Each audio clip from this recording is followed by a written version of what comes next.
Right, welcome everyone.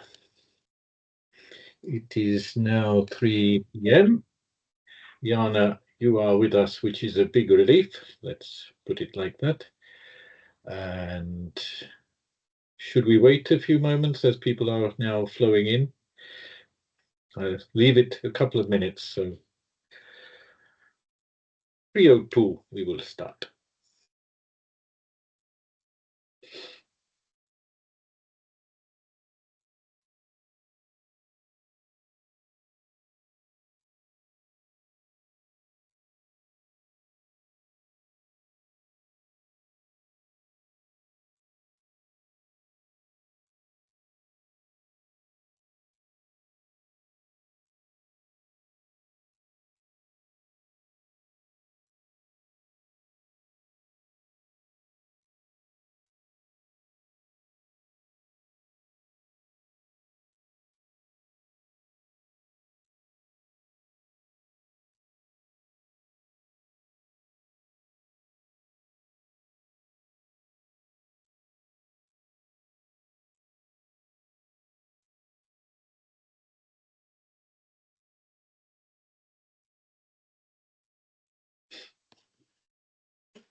Okay, now we will start. Welcome everyone once again. My name is John Kettle. I am working here in Luque as the director for the Customer Solutions and International Relations.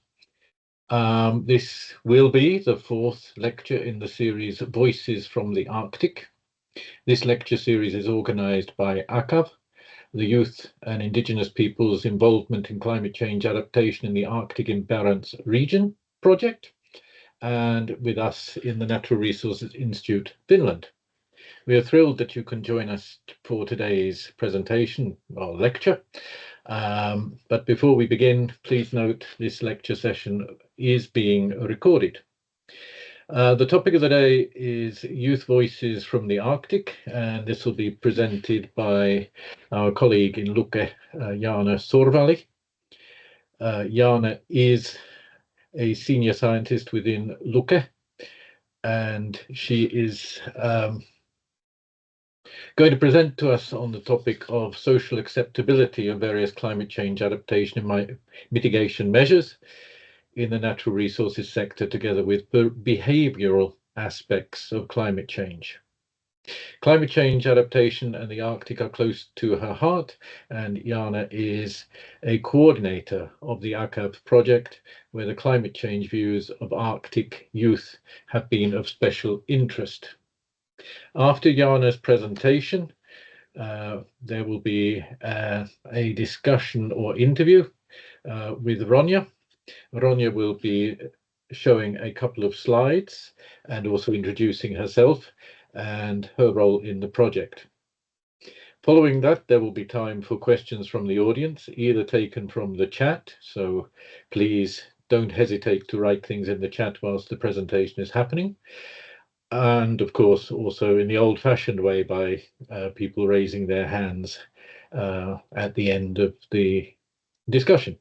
And that part of the session will be moderated by, well, Nora, and I will try and do my bit to help as well. And I'll try and wrap everything up at the latest 4:15.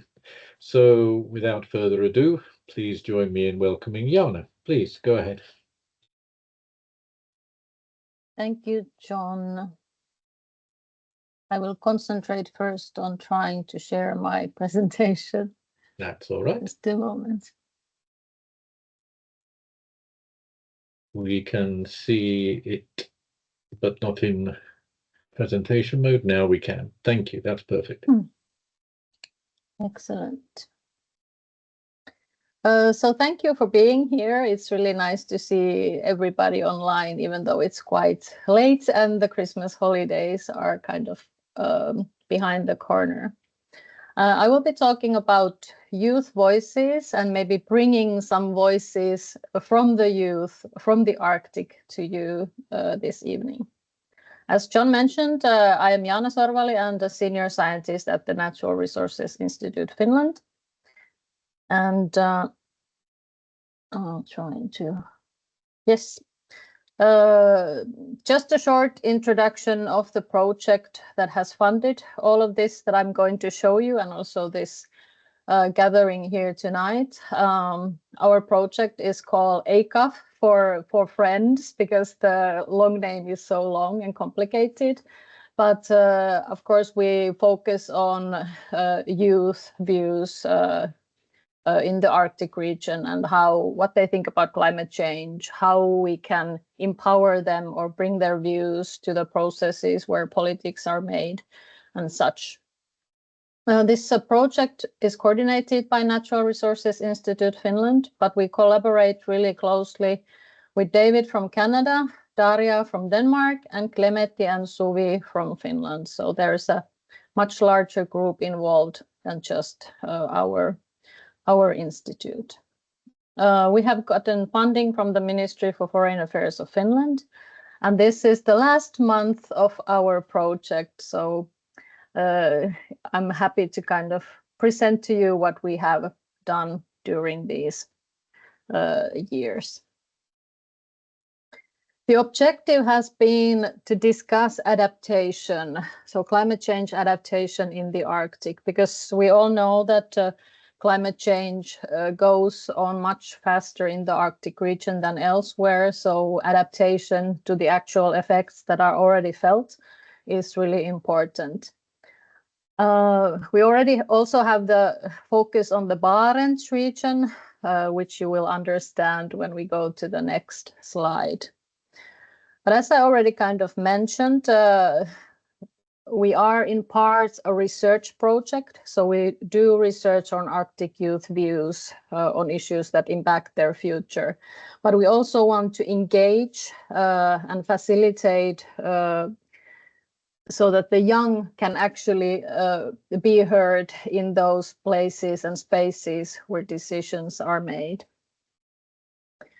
So this is the Barents explanation. So the funding was granted to us during the Finnish presidency of the Barents Euro-Arctic Council that has already ended, but that's why we had also this Barents focus. Barents is, of course, also as a region comprising of Russia, but we have not collaborated with Russia in this project. All right, so to the topic. So in general, the research on climate views on different kinds of groups has been on the rise during the last years. This is an example of the farmers. I did my PhD on the farmers, so that's why it was easy to choose this graph. But just to show you that, in 10 years, this qualitative and quantitative research on views of the climate change has really gotten forward. And with farmers, there are a lot of research on every country almost. So what do the Spanish farmers think about climate change? What do the Finnish farmers think, and so forth? But when we go to the Arctic and to the young, we did a literature review on how much this group and this region has been researched on. And what we did, we found 320 research publications that when we did this fancy word search. So this amount of publications did come up, but only 54 dealt with actually young people's perceptions of climate change. And of those 54, only 12 were from the Arctic region, and most literature was from Canada. So there is a lack of information, at least in academic sense, on this issue. And also only one peer-reviewed article was made on the Indigenous youth views on climate change. So there was a definite need of this kind of information in the academic literature. And in this lecture, I will mostly talk about the research aspects of our project. There has been a lot of engagement and communication activities, but I now focus on the research. And what topics especially? So I will be talking about Arctic youth's future visions, their climate change views, and also their climate change emotions. And here the kind of the psychological aspects come into play. We had this fabulous youth workshop in Inari, Finland last year that we did in collaboration with the Arctic Hubs project. And this was one really nice gathering of us researchers and youth and trying to kind of collect the youth's future visions for the Arctic. We were, or the young were 15 participants, and then we also, I think we were like five-ish researchers there. And we had both Indigenous and non-Indigenous youth presented from Finland, Sweden, Norway, Iceland, and Greenland. And what we strove to create during our time in Inari, we wanted to look on or focus on the threats and opportunities in the Arctic that the young actually feel. And of course, with them, they brought their knowledge and perspectives of their home regions. And what did we or they come up with? So there was actually two different kinds of scenarios that were drafted during our stay there. And first, this is a summary of this threat scenario, like the young wanted to name it, what have we done? And that kind of summarizes the scenario quite nicely. And what they identified is that the climate change is, of course, a huge threat to the Arctic, and also in regards of this tipping point. So they were thinking that we are really close on something that might happen. There are already these effects we can identify in the Arctic, but something might be coming. And this something, this reaching of the tipping points with the help of the climate change, so to say, they identified that health problems and also nature-based livelihoods would be suffering when these tipping points would be reached. And also they were thinking about migration issues to the Arctic. And their kind of comments were that, of course, the environment and communities cannot sustain all these huge changes as of now. And that would then lead to escalation of conflicts. With climate change, also consumerism was thought by the young people. And they were thinking a lot that the rising demand for energy and resources and this green transition might not be such a good thing for the Arctic region, as many of the energy and other resources like minerals would have to be then collected from the Arctic region. They also identified tourism, and especially mass tourism, as a threat to the Arctic. And in many ways, they thought that the tourism will take profit on the kind of the local nature and people, and might not benefit those people and that region in any way.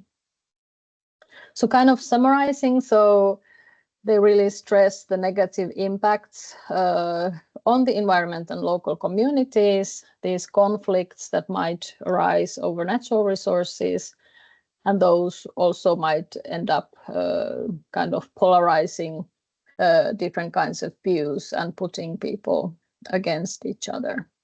So this was the what have we done scenario by the young people themselves.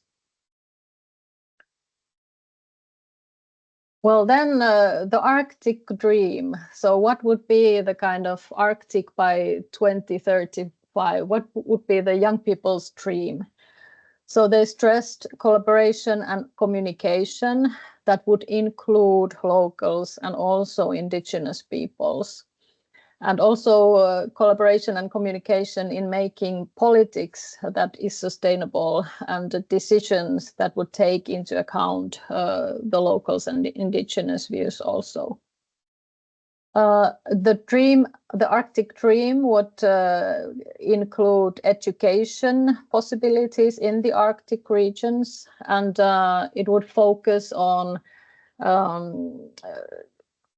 kind of getting through common challenges together, and well, the ecological crisis, climate change crisis. As opposed to the threat scenario, in the dream world, consumption would be reduced and communities would be self-sufficient.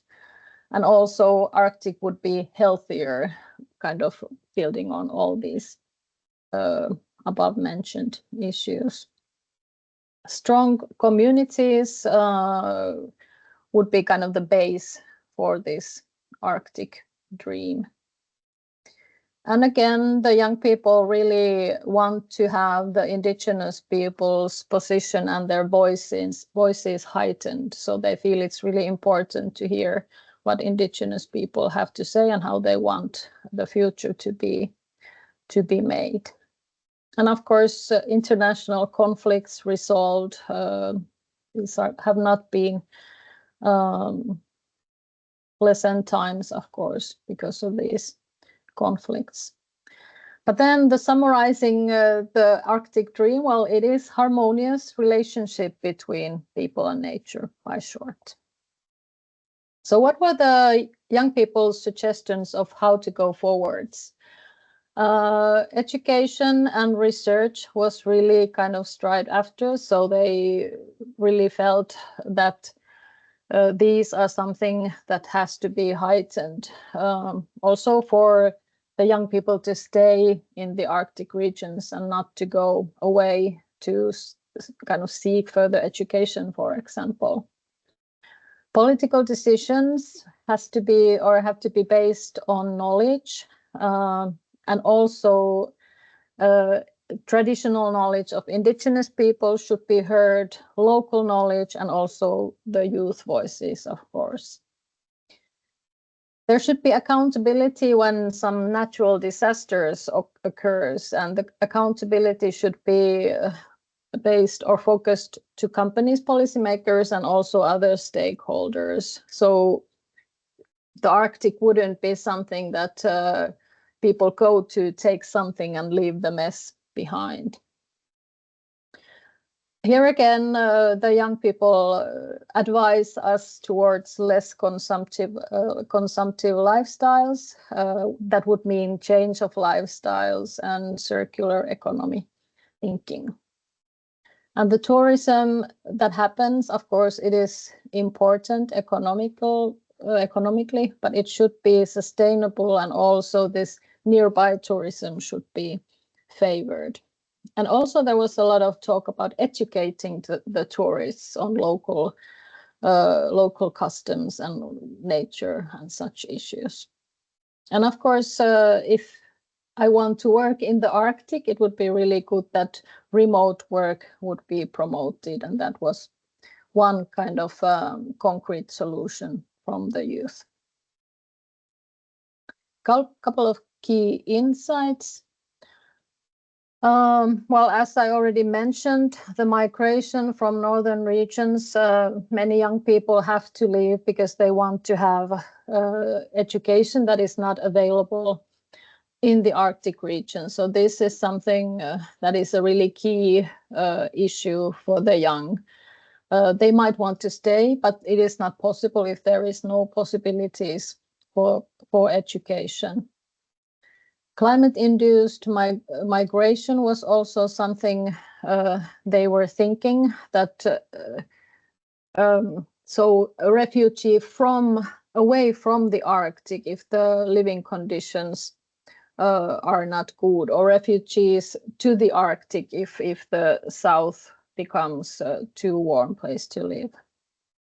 Well, of course, it has to be noted that Arctic is a huge region, and the realities for Arctic youth are really diverse. So in some regions, for example, the education might be easier, and in some places you really have to go away if you want to have yourself educated. And of course, the distances in itself, I feel it has been a great privilege to be able to bring these young people together, because without this kind of projects and also the project that Ronja is going to be talking about, these young people might have never met, and these great ideas might have never seen the light of day. That is not so self-evident, or this distance issue, or when people live in capital areas, for example. One other thing we have done was this Arctic Youth Forest Solutions Hackathon in Rovaniemi, Finland. And what we did, we invited 14 young people from Finland and Norway to participate. And they were given different kinds of tasks to solve regarding future of the forests and how to kind of manage the future of the forests in sustainable way in the future. And just briefly to say that their solutions were increase in dialogue between different stakeholders. They were really interested about this agroforestry concept and how to use that in the Arctic context. Also, some kind of forest cooperatives would be nice to establish in the Arctic regions. And here again, the strengthening of the indigenous people's rights and voices was brought up, even though these are different groups of young people. But in all of the kind of events that we've had, this same issue is highlighted by the young people. And so the young people had the hackathon, and they were developing these solutions. And the next day, they presented these solutions to the Barents Forest Forum conference, which is like, it was part of the Finnish Barents Euro-Arctic presidency program with lots of grown-up people listening. So they were really excited to be able to present the solutions to this audience in the conference. We also held a Sami youth workshop in Inari, Finland, and there a lot of different issues were discussed by the young among these views of the future. And the messages that they gave from this conference or workshop was that, especially for the indigenous young, it is really important to have these kind of get-togethers where they can discuss with their own language on their own views and on their own fears and hopes, so to say, that are kind of visible only in their reality and not in the non-indigenous youth reality so much. But what came up was uncertainty because of climate change, and how will reindeer husbandry as an occupation be in the future? Will it be possible to kind of go to this traditional livelihood, or do they have to go to other occupations instead?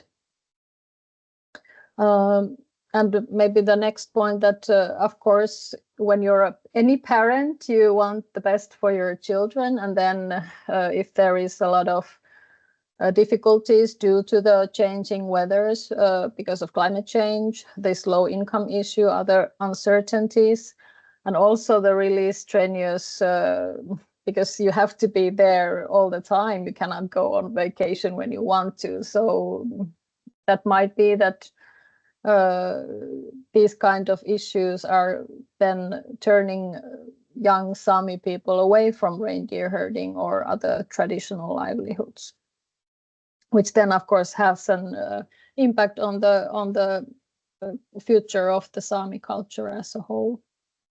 But what was evident is that the Sami young people, they have a really strong desire to continue and pass on the Sami culture. So they are really dedicated to that. And of course, then this responsibility is really heavy when you try to figure out what your future is and how you can kind of accommodate these many factors into your life and into your future.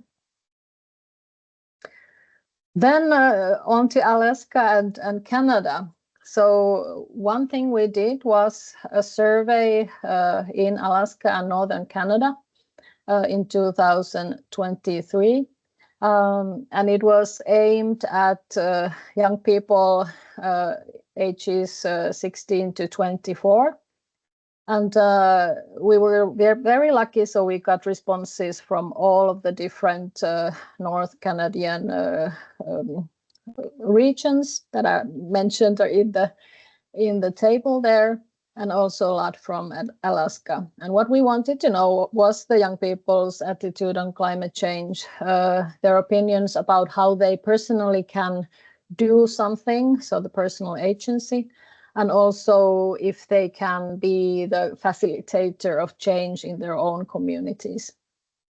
And the table, which mentions Arctic youth population data, that is just to show you actually that what are the Canadian regions in the north, but also the percentages and numbers of how many young people are actually living in those regions.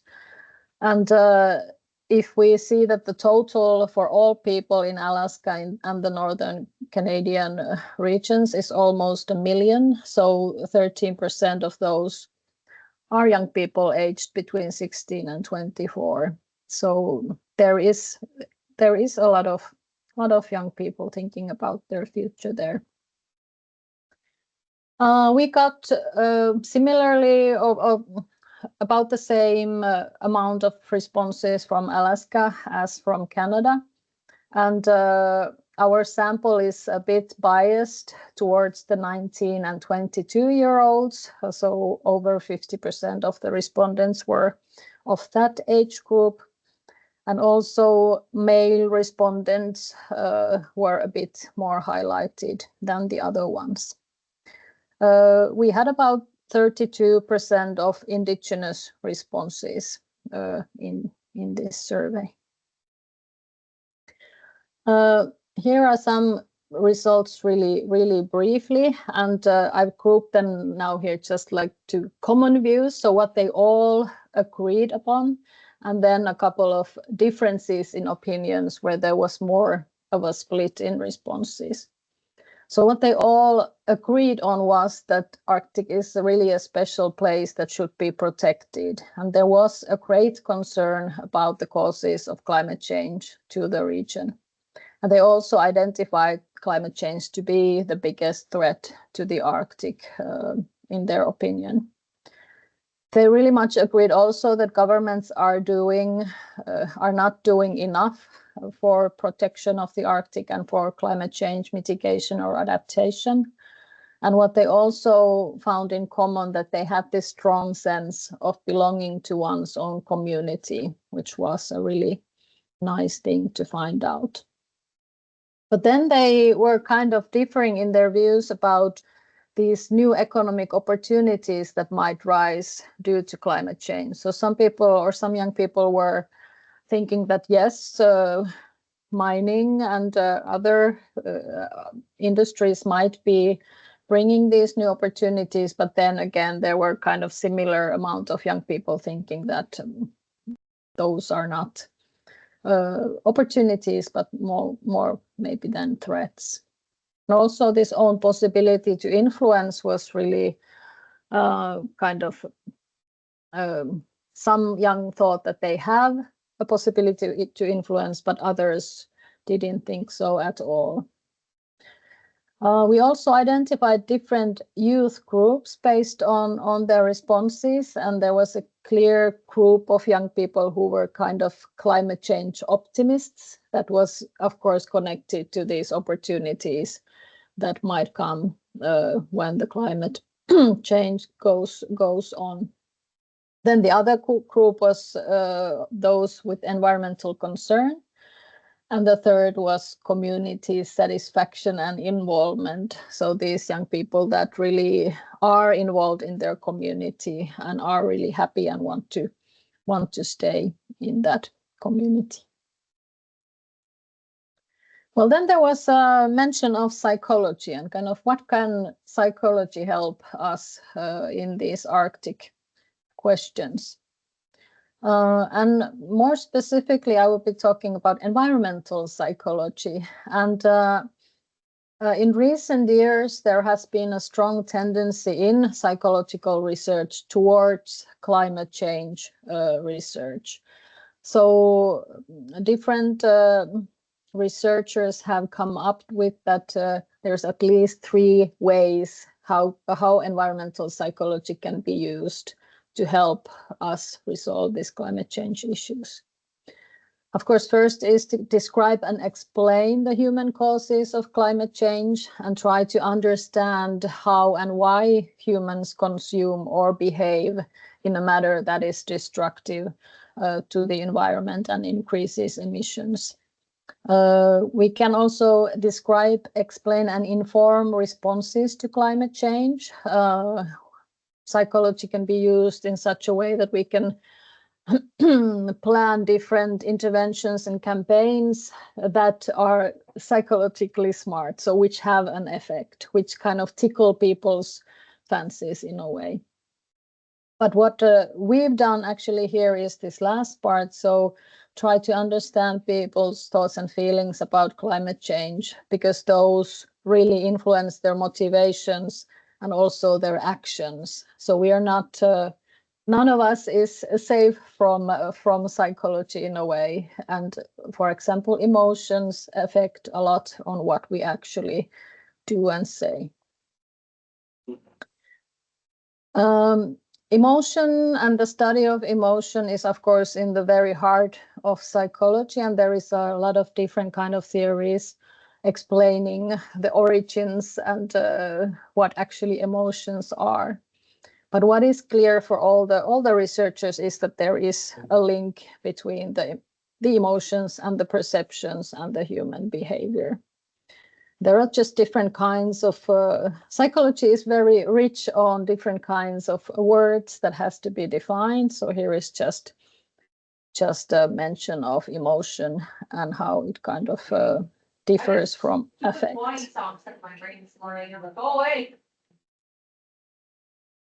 And what we wanted to do is do research on these climate change emotions. And we did a tour of the 3 Arctic universities. And we really stayed at the university campuses and wanted to have discussions with the students. So we just kind of grabbed them while they were going to lunch or whatever they were doing. This was done quite recently, and we stayed at the University of Lapland, Rovaniemi, in Luleå Tekniska Universitet, and the Arctic University of Norway in Tromsø. And we used this really nice tool of this emotion or climate emotion wheel, and we asked the students to identify their climate emotions and also write in the post-it that why they feel that emotion. What is the reason behind of why they feel like they feel? And here are the kind of the initial results. So the kind of most felt emotion was anger, and from their frustration and disappointment. And they explained that they were really frustrated towards the government. They were disappointed about the actions of the older generations. They were also disappointed about their own actions, that we haven't been able to tackle the climate crisis enough. So these were the kind of the most mentioned reasons why they feel frustrated or disappointed. The second biggest climate change emotion was fear, and worry and powerlessness were the kind of the core or the winning fear emotions in there. And of course, the worry was about what will happen in the future. Will they have future at all? Can they do what they want to do in their future? And also the powerlessness of not being able to influence. So these are really strong emotions, of course, when you thinking about that you should be studying and focusing on your future, building your future, but then you have these feelings of worry and powerlessness. So that is also important for others to kind of acknowledge. But then there was still positivity. So that was the third biggest emotion. Hope, interest, and inspiration were the mostly mentioned. And hope was interesting. Hope was, all the university students mentioned hope in all of the different countries, but in the Tekniska University in Luleå, it was kind of the biggest. And we were discussing with the students, and they thought really that technological advances would solve some of the problems or all of the problems. So they were not that frustrated or worried because they felt that they have the keys to this future in their hands. But also one aspect of the hope was that it was mentioned after these negative emotions, like I'm really frustrated or I'm really worried, but well, I have to have hope, because if I don't have hope, what do I have then? So it wasn't always directly a positive emotion. Interest and inspiration was due to if they were actively involved in some kind of organization, or they knew people that are doing a lot of climate change work. So they were inspired by that and interested about the solutions and the future views. And then fourth, the sadness and these feelings of guilt, grief, loss, and shame were kind of equal among those sadness feelings. And there was maybe some kind of root from different group of emotion to kind of towards something. So there might have been first anxiety that went into frustration, but then went either to the grief or the hope side, depending on the situation of the young person. So this is a really interesting field of study, and these are just the kind of the first results, and we will then dive into the reasonings behind these emotions later. Couple of reflection on this multitude of issues. I always want to say that, of course, there is no such thing as one youth voice. There are so many voices as there are young people, and it's like saying that every Jaanas have the same view about climate change or about the future. So of course not. We shouldn't. When we have a conference or something, it would be really important always to understand that one voice is not all of the voices, but there is a lot of them.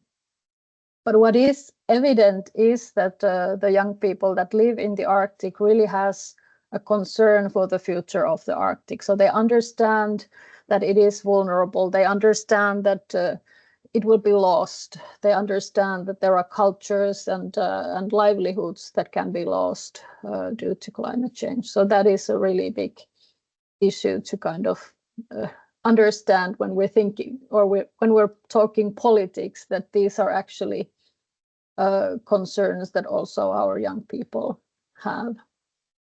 But as I mentioned, also possibilities and hope are recognized by the young people. Kind of summarizing towards action points is that, of course, we should include the young people in the policy making and drafting of these solutions. There has been a tendency to incorporate young people in these fancy Arctic conferences, which is of course a step towards the right direction, but that's not enough. So we also have to include them really, like involve and empower them to be part of these processes, and not just a showcase person in a fancy conference stage. What is also important is that we older generations create these safe environments for these discussions for the young people. And as I already earlier mentioned, this is especially important for the Indigenous youth that have this distance issue in the far north. Maybe just to kind of conclude that I think that psychology can really help us bridge these gaps between the different views and motivations, emotions, and also generations, because there is a huge gap on how the older people view issues and how the young people view them. So I think what we owe to the younger generations is to listen and to understand and take their views into consideration. That was it. So kiitos, and I guess we will then go to Ronja, but if you have any questions, so please just write them on the chat, and then of course we will have the question part later. But thank you for your attention.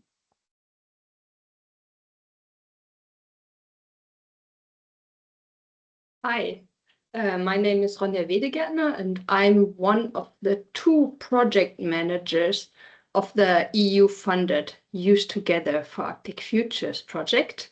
And I really want to thank Jaana and AKAF for the invitation to present our project here, because we hope that it's of interest to all of you. Can you guys see my screen? Great. Okay. And I think Jaana already gave the perfect introduction to our project, because it starts with a problem analysis that it's not Arctic use that has been doing too little, but the consequences of climate change and environmental degradation affect use disproportionately. And we have talked, or we have now heard about these emotions of anger and the fear of being powerless, but also the energy that can come with connecting with other young people, with having a purpose, and with having opportunities to work towards something that one deems positive. So how does our 4-year project work? Well, it really recognizes youth leadership. So as Jaana would say, it's not the oldies leading the way. Of course, it's an EU project, so it has certain structures, but we are trying to really have this youth-led and youth-influenced as much as possible. It aims at connecting Arctic and European youth, and Arctic youth meaning here the circumpolar Arctic, and also more rural and more urban youth. It really has a focus on learning from and with each other, and it has the purpose of creating opportunities to be heard, so making this next step. And now Jaana already said one really important thing. It's important not to only be on the conference stages and being showcased there, but to work together for longer lasting change. However, we also believe that youth do have a space in high-level policy spaces, because we hope that there they can sow the seeds for deeper youth engagement throughout all levels of government, but also in different levels of institutions. Because what we really want for Arctic and European youth to have is the knowledge, motivation, and opportunity to contribute their views and perspectives to climate and biodiversity policies. And one thing that we've really noticed in this first year that we have been running the project is it's not for a lack of motivation. There's also really a lot of youth with much knowledge. So one thing that we're focusing on also is bringing youth together so that they can learn from each other. But it's still a lack of opportunities. And there we really need to push institutions to not only have use on the stage, but also to then work further with the words that are community and with the recommendations that are communicated by use. So we have a youth-centered approach with a youth board and activity planning groups that are not responsible for all activities, but that really guide our work. We're having young people learning from and with young people. We're having a focus on reaching a diverse group of youth with a focus on Indigenous youth through project partners. So one of the project or partner organizations is Sami Council, but we're also working together with the Arctic Youth Network. So we have so far really had excellent representation of circumpolar Indigenous youth in our different events. We are working towards the establishment of an Arctic Youth Dialogue with the EU as a permanent institution. So we are running this now for 4 years, and then we will try to kind of institutionalize this. And we are communicating the youth policy demands through a Arctic Youth Report. We're empowering youth through workshops, policy simulations, arts, but also by strengthening youth connections and by giving youth the chance to actually apply for grants to realize their own project concepts. The Arctic Youth Dialogue, as one of the fillet pieces of the project, consists first of really intensive work of the youth with each other, where they get to know each other and they are working on policy issues, and they are working on learning consensus-based negotiation and finding solutions together. Then they're developing and refining policy recommendations on a topic on topics in the biodiversity and climate realm, and then they are presenting those. But it doesn't stop there. They are also following up these recommendations further. Okay, there is very, very many activities in this project. What's coming up as the very next now from the WWF side is a workshop, a webinar series on the global biodiversity framework in the Arctic and how youth can get involved there. So I would invite you to check this out. But we also just want to send a big shout out to our partners at, for example, Arctic Youth Network, who are organizing regional youth meetups, at Sami Council, who are organizing long-lasting mentoring of Sami youth, at Arctic Mayors Forum, who are implementing a mentoring project, at Apex, who are working towards better integration and of Indigenous, or who are working to do research and communication in a more respectful manner, and of the European Youth Parliament, who are essential for really reaching out to a broader European youth, who are important supporters of Arctic youth, because they are many, and sometimes you need to have a little bit of backing to reach the goals that you want, but also Tromsø Kommune, who is really involved by providing arts-based education activities. With that, I can also say thanks to ACAF, who have also been supporting some of our project activities, and we're very thankful for that. And I would invite you to follow the Youth Together for Arctic hashtag. And if later in the conversation anything interesting comes up, then I would encourage you to reach out to me and my colleague Sissa Palmqvist, who are the project managers and who can get you in touch with prospective project partners, or who also can take your input. Thank you, Ronja.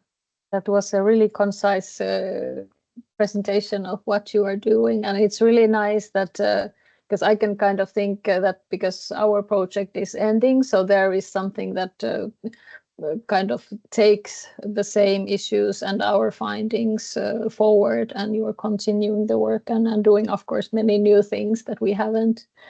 But so now to the I will ask and Ronja will answer, and of course if you have any comments during this discussion from the audience, so please just write or shout out. So we're really happy to involve you in the discussion.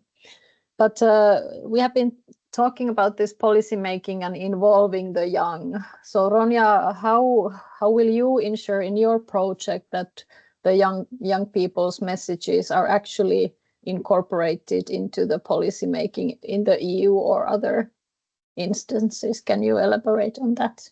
Yes. Okay. So there's of course not a guarantee. And so I have to say that this is something that we're working towards.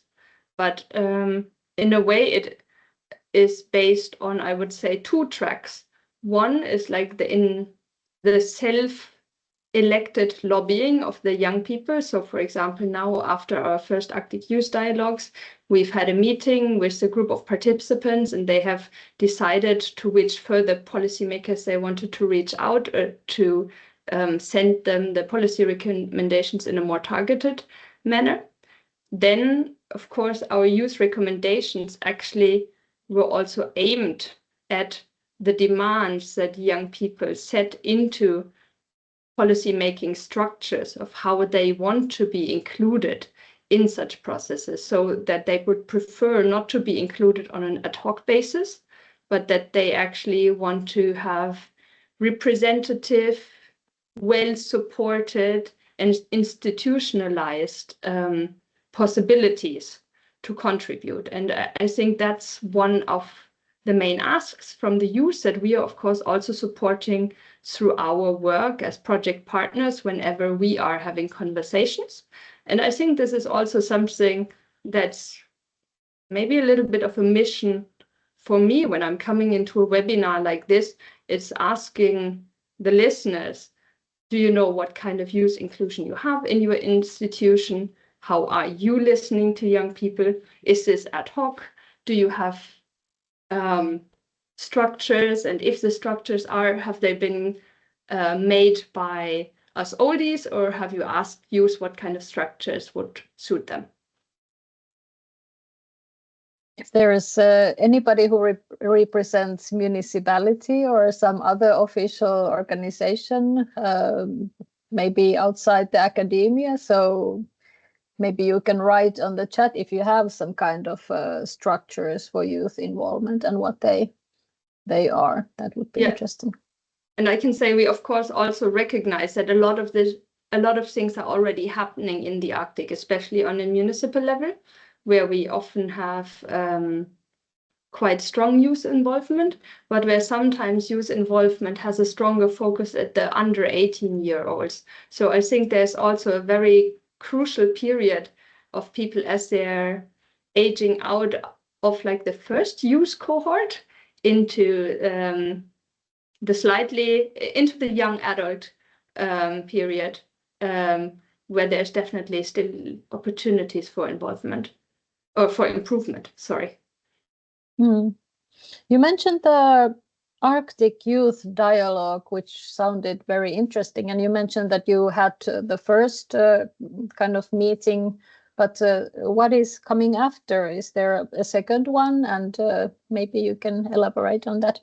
Yes, so the next Arctic Youth Dialogue will actually happen in Kittilä in Finland, so northern Finland, at the end of June. And we are currently deep in the preparations for this event. So the Arctic Youth Dialogue will again be a week where we are first having preparations and where the youth are developing something together. And then these recommendations are channeled into the EU Arctic Youth Dialogue, which happens in conjunction with the EU Arctic Forum and Indigenous Peoples Dialogue that will also happen in Kittilä. And right now we're at the stage where we're working with young people who are volunteering in an activity planning group.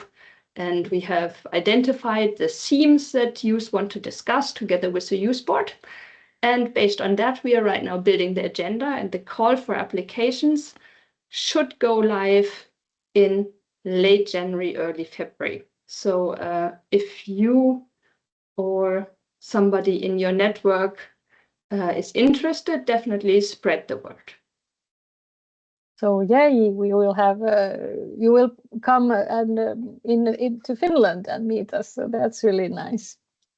Yeah, so it's always once in the Arctic and once in like more Central Europe / Brussels. Okay. All right.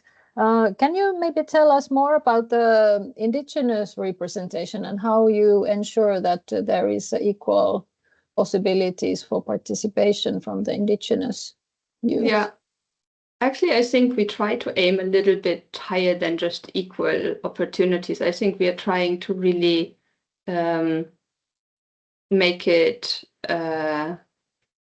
strong Indigenous representation that is maybe a little bit above what many others are used to, so that sometimes Indigenous peoples have the majority in the room, even though that's not always the case otherwise.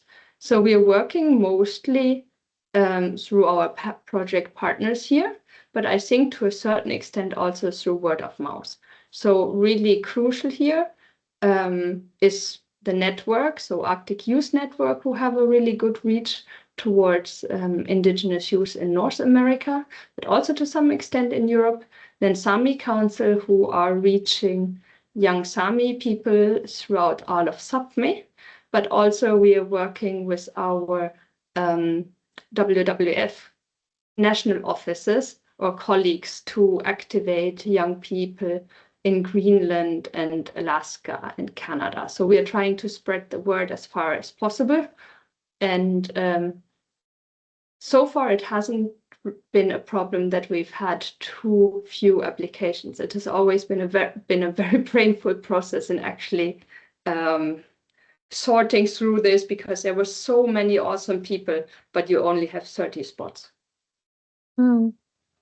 What I've noticed when working with the young is, of course, because they don't have offices that can support their travel and their other kind of costs. And do you think that there is sufficiently funds for supporting the young to come together and participate in these important events, or is there a lack? And can we do something, or do you have any views on the funding?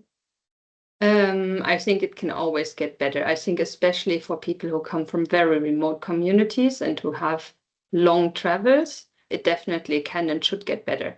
In the project, we do have funding for young people to come together and meet, but we've also tried to economize somewhat so that we sometimes have events that are together, so that because it doesn't make sense that somebody from Northern Canada comes to Finland for like a 2-day event. And then ends up traveling basically a week for that. So we are trying to be a little bit smart there, but also respecting the young people's time and that they're not compensated for loss of work time or that they might be in university. And I think that's something where, especially like the more institutionalized youth fora still have a way to go in actually providing adequate compensation for youth when they are contributing in a more official role to ensure that this is possible by providing adequate compensation. I also wanted to just jump back to the last question for 1 second, because I forgot something really important, that we are of course not only trying to reach Indigenous youth, but also to make it a good experience for them. And one of the ways that we are doing that is like by thinking about their experience in very concrete ways. We have an Indigenous youth coordinator who also helps all project partners a little bit in this thinking process. And then whenever we have the opportunity, we are trying to include a sensitivity training. So actually getting to know sensitivities that can be there, especially for people where there is power relations that are big, or like big power differences, so that they are more aware of these and the lived realities of Indigenous peoples. That's a great thing. Think that you're doing. You mentioned art a couple of times, and I got really interested that what are you doing with art or artists, and how you are using that in this? Can you maybe talk about that a bit? I can talk about that in some extent because it's still evolving. So we are trying to also allow young people to express their emotions and their solutions in like not these like bullet point ways that you perform on a stage. Also because it's liberating and fun, and this is something that's really important for young people. So one of the project activities that we have is a workshop for documentary filmmakers, so that others can get more insights about the lived realities of young people in the Arctic. And then we are going to have basically creative activism workshops, but these are still under development. So if you have great ideas, these are under the auspices of Tromsø municipality. They are currently in the development of these workshops. That sounds really interesting, and please sign me up to be a helping hand in those events. That sounds so interesting. Oh, really nice things. Well, this is a bit kind of concrete. So you mentioned that you are doing different recommendations in this Arctic youth dialogue. So maybe you have some recommendations from the youth already from the previous ones, or something that the youth really wanted to bring forth. Is there something you want to share on that? I think I would sum it up at a fairly high level. Like one thing that I've already mentioned is that they really said that they want to have youth inclusive planning and decision making for the Arctic. So they want it to be continuous, culturally sensitive, that it should be the norm across all levels. It should be representative, institutionalized, and the barriers to entry should be lowered as much as possible, so that not only, for example, people with a university education can participate. And then, of course, Arctic youth are concerned about climate change and biodiversity loss and so forth. And they also have recommendations around this, but so they want, for example,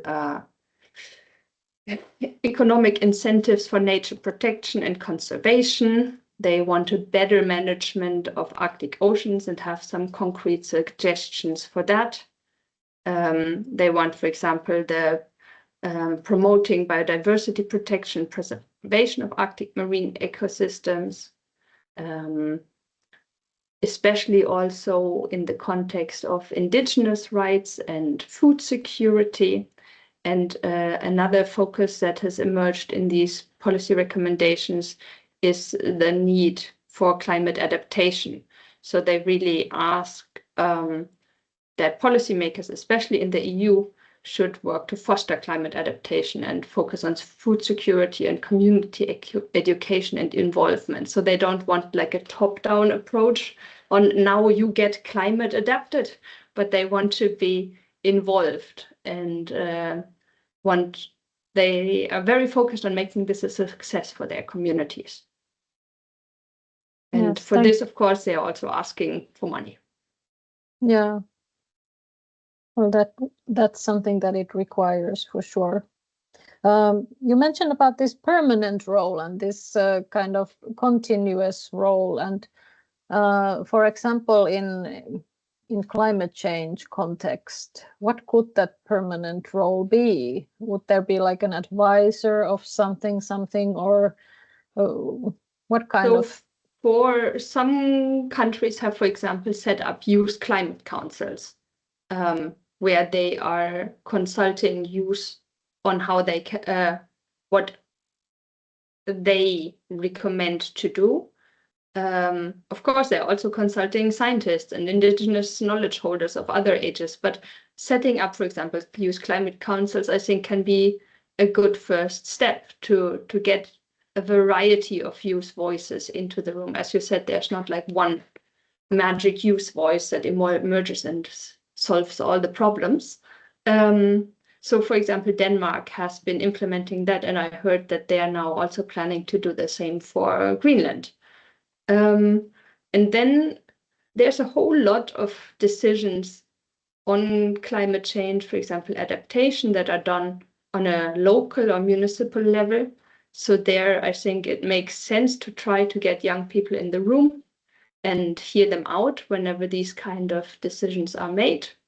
And then, of course, this is rising to a national or supranational level. And I think the Arctic Council has been quite pioneering in this and has been developing a lot in this recently also, with having basically like a youth network. And still, based on what we're seeing, we believe this can be even stronger. And I think one thing that youth are very eager to is that they would like sometimes not only to be consulted, but also be involved really more in the decision. Of course, that's harder because then you have to change institutions, but that's basically what we heard so far. That is really interesting. I have to familiarize myself with these youth climate councils of Denmark, and that's really interesting. Well, maybe we will have some time for questions from the audience next, but maybe last question to you, Ronja, that what would be like the key take-home message from you and your project to this audience here today? Like, if they remember one thing, this would be the thing they remember, or we will remember. Youth have the motivation and also much of the knowledge already. It pays to bring youth together, and it pays to listen to them. They are the ones who take care of us when we are old. And I think we all share the dreams of a livable planet. So let's work together and set up the structures that actually give youth the opportunity to influence the future. That's excellent. Thank you, Ronja. Maybe now over to John, maybe, or? Sure. I have to say I was looking at the chat, and I think everyone has been so captivated by your discussion that I haven't seen too much there.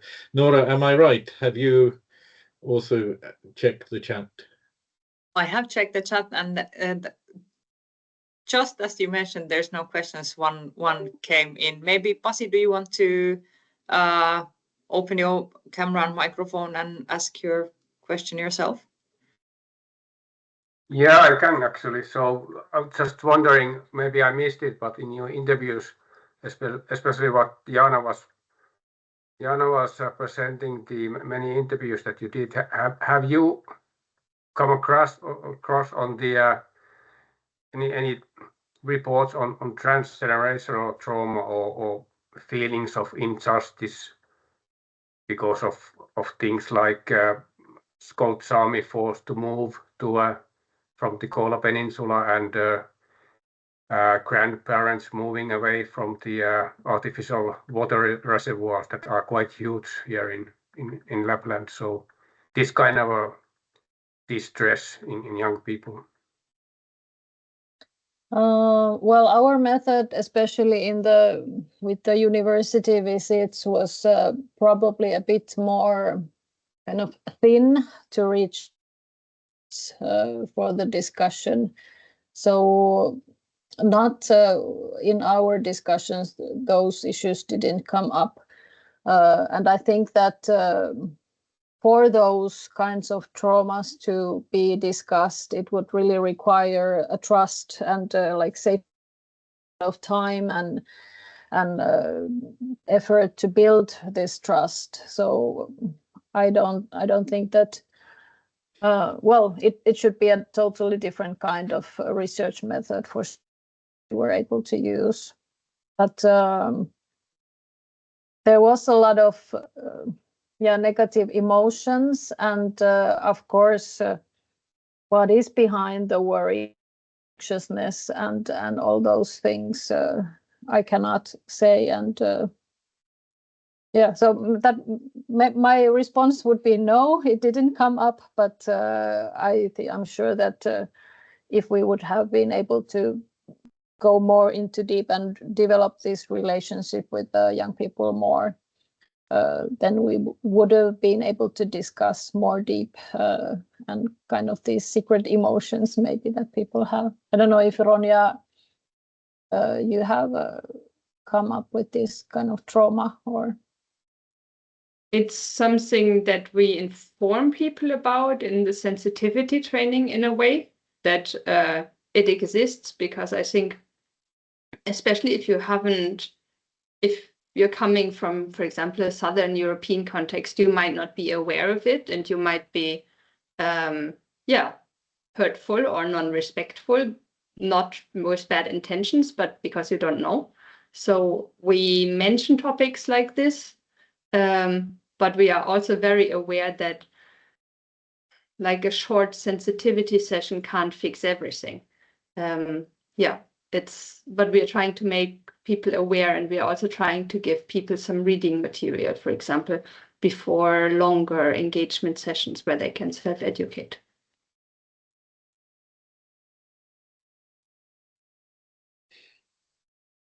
Very good. If Nora, did I see you put an encouraging message into the chat asking for others if they would like to ask a question? Did I notice it flashed up only briefly? Well, if I mean, we have like 4 minutes left. I think it falls to me to wrap up, that's for sure. But would you like me to ask a question that won't be able to answer in 4 minutes, or how would you like? Well, go ahead. We can be really, really short. The answer is no, I guess. No, but basically, I was intrigued by the survey that you did and the results from the universities. And I'm just wondering if there were any examples you could give of where sort of traditional, and especially the fact that it was like semi-positive in Luleå Technical University, if I remember correctly. In what ways can traditional Indigenous knowledge be combined with modern scientific approaches to create an effective climate adaptation measure, if you had an example of that? Because if they're positive, they must have some idea. Or didn't they share? Well, they did share the ideas. The hope for so it was not only in Luleå, but Luleå was the strongest, and they mentioned the kind of the technical solutions, and that also gave us kind of food for thought in that way. That is it false hope? Because if you think that technical solutions in the future, then it also kind of implies that we don't have to do anything now. So that was something we also discussed a bit. And in my opinion, it was kind of worrying that many of the students mentioned the hope as like a last resort, so to say, that yes, I'm really anxious, I'm really worried, there is I can't do anything and stuff like that, but I have to remain hopeful, because if I don't hope, if I don't have that, what do I have? So it wasn't always like yay, they are really hopeful, but it was like this ending phrase of kind of keeping yourself sane in a way. And the other, what now I already forgot. It was about traditional knowledge and sort of linked to technical solutions that might be there. Sorry, I'm waiting for a taxi, and that was a taxi driver just calling saying you'd be late. So I'm all yours again. Apologies. You're multitasking greatly. Yeah. Well, of course we can, and we should incorporate traditional knowledge in those solutions that we draft. Of course, it's kind of self-evident, at least for those people that are working with the Indigenous peoples and working with the solutions on the Arctic. But are we doing that enough or not? So I think that's something we really have hard towards. And of course, in Finland, we have the Sami Climate Council that is exactly for that reason, to think about how to bring the traditional Sami knowledge and the kind of the scientific knowledge together and try to solve the problems together. But we have a long way of kind of bridging these two ways of knowing together, in my opinion. Very good. Was there any other question, or shall I start to wrap up? Nora, anything that you can see? There's thanks for good presentations. And then there's one question, but I guess we are kind of running out of time. So do I? Maybe we answer that in the chat then later. Yeah, is it possible for Jaana and Ronja to? Let's do it there? like that. Yes. And of course, sorry, as sort of facilitator or chairperson here, I should have also welcomed you, Ronja. Nice to see you online. And am I right that you're in WWF in Sweden, and your CEO is Gustav Lind still? Please give him my regards. He and I were on a panel where there were only two of us, and it was 45 minutes. And I do owe him. He really managed to fill the time beautifully. Very good. Okay, so if I wrap this up, wow. I mean, first of all, it's an honor to be asked to be part of this. And over these 4 lectures, I've really heard a lot of new information, and I guess new information, and I'm now classifying myself as one of the oldies before you tell me I'm one of the oldies. I am one of the oldies, that's for sure. Today the lecture has been really around the ARCAP project and the aims to promote climate change adaptation in the Arctic, focusing, of course, on the Barents region. And I think one of the key surprises, well, one of the surprises for me was that so limited amount of research on Arctic's youth climate perceptions, with only 12 of those studies found in literature review being related to Arctic, and mostly from Canada. I think that tells us in the Nordics a very clear message. And well, here, to conclude this discussion on our youth voices from the Arctic, it's clear, as you have explained this afternoon, there's no single youth voice, but rather a diverse array of different perspectives, hopes, and concerns. And the ARCAP project has really shed light on this complex relationship between Arctic youth, climate change, and revealing both challenges and opportunities. And one of the key takeaways that I've got is that the shared concern for the Arctic's future among young people is present. They have a lot of knowledge also, and a lot of motivation, as Ronja pointed out. And they can envision these potential threats, such as climate tipping points, health issues, and resource conflicts. However, they can also see opportunities for improved collaboration, education, and sustainable practices. There was a whole very interesting discussion related to the emotions playing a crucial role in how the Arctic youth perceive and respond to climate change. And understanding these emotions, I think, will help bridge gaps between different viewpoints and generations. And of course, environmental psychology offers valuable insights into human behavior related to climate change too. So, to try and wrap this up, in conclusion, engaging Arctic youth in climate discussions is vital for developing comprehensive and effective adaptation strategies. By incorporating these diverse perspectives and addressing their emotional responses, I think we can work towards a more resilient and sustainable Arctic future for sure. And this approach will not only benefit the Arctic region, but also provide valuable lessons on global climate change. And as it said on the back of that person's shirt, one Earth, one chance. I think that says it all, really. So from my side, thank you very much. I hope it's been as enjoyable for everybody as it has for me. Have a great rest of the afternoon. And thanks again, Jaana, Ronja, for all the efforts today. Have a great afternoon. Bye-bye. Thank you. Bye-bye. Thank you. Bye. All right. Thank you.